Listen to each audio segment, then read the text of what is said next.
सबक के इस हिस्से में हम पानीपत की जंग में शिकस्त के बाद मराठा इक़्तिदार की बालादस्ती का दोबारा क़याम किस तरह अमल में आया, इस बारे में मालूमात हासिल करेंगे। मराठा इक़्तिदार की बालादस्ती का दोबारा क़याम।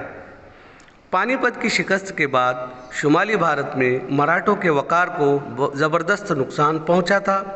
शुमाल में अपना इक़्तिदार दोबारा कायम करने के लिए माधवराव ने महादजी शिंदे, तुकोजी होलकर, रामचंद्र कानाडे और विसाजी पंत बिनीवाले जैसे सरदारों को रवाना किया। मराठा फौज ने जाट, रोहिले और राजपूतों को शिकस्त दी। बादशाह शाह आलम को मराठों ने अपनी पनाह में लेकर उसे दिल्ली के तख्त पर बिठाया। शुमाली भारत में मराठों की साख दोबारा कायम हो गई।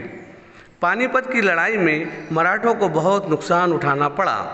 अब्दाली की फ़ौज ने भी नुकसान उठाया।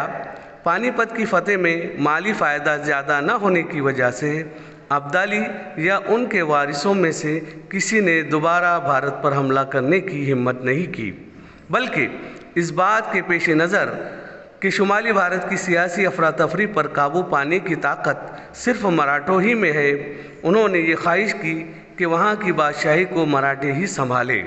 उन्होंने भाईचारा कायम करने के लिए पूना दरबार में अपना सफ़ीर भी भेजा। ये एक अहम बात है कि मराठों ने पानीपत की शिकस्त को हज़म करते हुए शुमाली भारत की सियासत में खुद को दोबारा मजबूत करने में कामयाबी हासिल की।